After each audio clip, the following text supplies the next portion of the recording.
Hi everyone. எங்கே பார்த்தாலும் internet, எதுலேயும் இன்டர்நெட். நம்ம இன்டர்நெட் இல்லாமல் இப்போ இருக்கவே முடியல. ஸோ அப்படி பார்க்கும்போது நம்ம இன்டர்நெட் ட்ரிவன் ரிலேட்டட் கம்பெனியில் இன்வெஸ்ட்மெண்ட் பண்ணுறது ஒரு நல்ல ஆப்ஷன் தானே. சரி வாங்க அது ரிலேட்டட் ETF பார்க்கலாம்.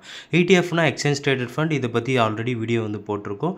ஸோ க்ரோவில் பார்த்தீங்கன்னா நிஃப்டி இந்தியா இன்டர்நெட் ETF அறிமுகப்படுத்தியிருக்காங்க. இதோட start date 13 June 2025. End date பார்த்தீங்கன்னா 27 ஜூன் 2025.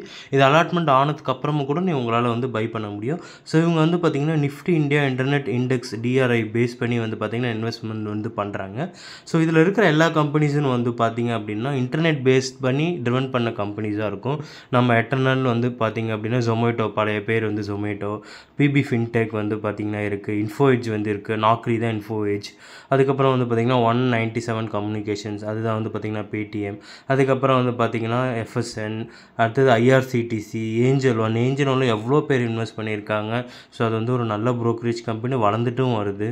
ஸ்விக்கியில் அடுத்தது பார்த்தீங்க அப்படின்னா Motilal Oswal financial services and India mart. So இது எல்லாமே இந்த பிஸ்னஸ் எல்லாமே இன்டர்நெட் ட்ரிவன் பண்ணி ஓரியன்டாக இருக்கிறதுனால ஃப்யூச்சரில் நல்ல க்ரோத்தும் இருக்குது. ஸோ இதோட ரிட்டர்ன்ஸ் அப்ராக்சிமேட்டாக பார்த்திங்கன்னா 1 இயருக்கு 26%, 3 இயர்ஸ்க்கு பார்த்திங்கன்னா ஒரு ஆல்மோஸ்ட் 23% இன்ன வரையும் தந்திருக்கு.